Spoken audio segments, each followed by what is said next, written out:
Hi, my name is Michael Bancroft, And my name is Michael Stefan. and we're here today to give you our investment pitch. Our investment pitch. We would like to buy a stake in the Ras Tanura refinery. This refinery is located in Saudi Arabia and is currently owned and operated by Saudi Aramco. So a little roadmap of our pitch. First, we're going to start with the investment details. Then we're going to get into the benefits of having a refinery. Then we're going to do a geopolitical analysis of the pros and cons about being in Saudi Arabia. And then we're going to do a market analysis of the commodities that are most associated with our refinery. So, about Ras Tanura, it's the largest refinery in the Middle East, and it uses up to 550,000 barrels of crude in a given day. From that, it produces both refined and petrochemical products, though it focuses mostly on refined products. And something that allows it to take in so much crude is the fact that it's located in key oil fields, next to key oil fields. So why buy a refinery stake? We have found 5 major reasons: cash flows, diversification, adaptability, economic moat, and economies of scale.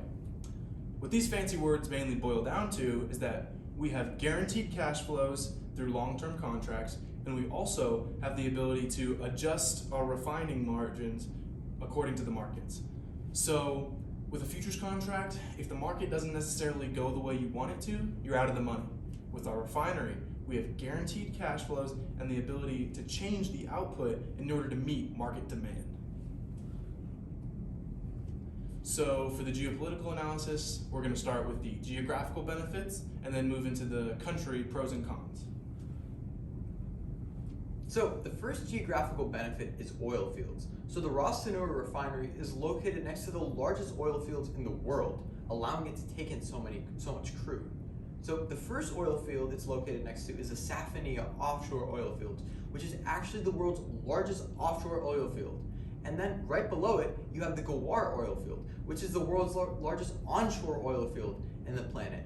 And so not only do you have the capacity to take in so much crude, but you also have the supply of crude that's available to be used by the refinery. So the second geographical benefit is shipping routes. Our refinery is located inside the Persian Gulf. This means we have direct access to almost all of the Middle East by boat.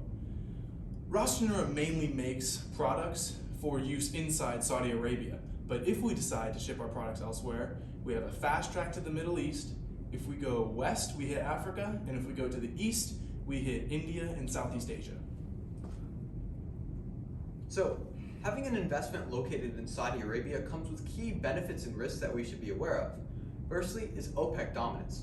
So Saudi Arabia is known as OPEC's de facto leader because it leads the group of countries in terms of production and proven reserves. So because of this, Saudi Arabia is not going to okay OPEC decisions that are going to negatively harm its interests, like its refinery, because it owns that. And so it benefits our investment because Saudi Arabia is not going to harm its interests. Secondly, since Saudi Arabia is an oil-producing country, it's not going to impose very strict regulations on its refineries or other fossil fuel investment assets, like, for instance, Europe refineries are doing, which are just going out of business because of excessive regulation. And then thirdly, you have business stability. So in 2020, the World Bank ranked Saudi Arabia as 62nd out of 190 countries in terms of countries that were good to transact with in political stability. And so what this means for us is that Saudi Arabia can do business with us from the US without us fearing too much transaction risk. Now fourthly, it's more of a risk that we need to be aware of, and it's that Saudi Arabia has conflicts from Houthi groups from Yemen, and sometimes they launch attacks on Saudi facilities, including the Ras Tanura, which happened in March 22nd of last year. So what this creates is it creates a risk of damage to the refinery, which could harm our investment. However, it's important to note that these attacks have been relatively minor because of the refineries and other assets that Saudi Arabia owns are very heavily protected. So now we're going to get into our refined products outlook, mainly focusing on gasoline, gas oil, and jet fuel. Let's start with gasoline. We foresee high population and economic growth inside Saudi Arabia in the future.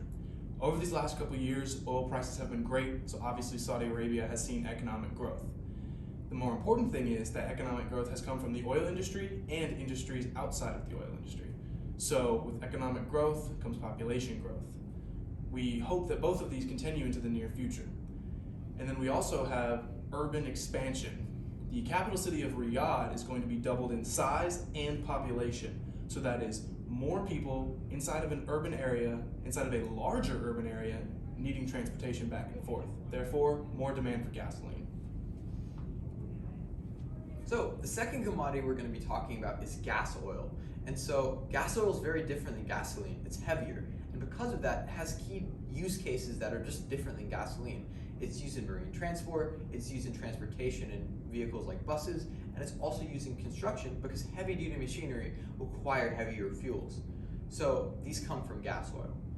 And so we predict that there's going to be an increase in demand in gas oil in the Saudi Arabian region, which will increase prices and help the refinery in the coming future because of a few reasons. The first is that there's going to be public transportation expansion in Saudi Arabia. Just this year, the government announced that they would be adding 1,000 new buses on the road. These are not renewable buses. And so this is going to increase the demand for gas oil. And then secondly, you have construction projects in Saudi Arabia. And because of the machinery required to build these projects, it requires gas oil as an input. And you're going to see an increased demand for that in the coming future. And a few of these construction projects we'll get into right now. So first, you have airports. So Saudi Arabia is planning to build the King Salman Airport, which is 22 square miles, and obviously this would require a lot of construction. Secondly, as Michael was saying earlier, they're planning to double the size of the capital city. It's going to take $800 billion, and it can't be overstated the amount of construction needed to do this. And then thirdly, you have Trojena, which is Saudi Arabia's idea of a ski resort. They're planning to host the 2029 Olympics with it, and it's going to cost billions to build. Next, and lastly but not least, you have the line. And this is a $1 trillion, 50-year project that they're undertaking, which the Crown Prince is dead set on completing. And so, again, each one of those pillars are about higher than the Empire State Building, and it's going to take an extremely amount of manpower and construction power to build this. And again, this is going to increase the demand for gas oil. So here we have the Ras Tanura refinery production of gas oil over the last couple of years. As you can see, there has been crazy exponential growth, especially over the last couple of years. We saw numbers basically close to zero to all the way up to 10 million barrels. So as these outlandish construction projects start to come into fruition, we foresee that this number will further increase. Lastly, we have jet fuel. Michael talked about all these crazy construction projects that are most likely going to attract tourists, including even an airport. So we have a country with a booming tourism industry, in fact, the fastest growing tourism industry of all G20 countries. So we have a booming tourism industry with a new airport and new attractions to see. This means more planes are going to be coming to Saudi Arabia and therefore needing to fill up. So, in conclusion, we've talked to you about why we want to have a stake in the Ras Tanura refinery in Saudi Arabia. It comes with key benefits such as cash flows and diversification and economies of scale because the refinery is huge. And then it comes with geopolitical benefits, such as being located right next to key oil fields. And lastly, we've shown you 3 different commodities that the refinery produces, which are going to experience an increased demand and increased price in the coming future.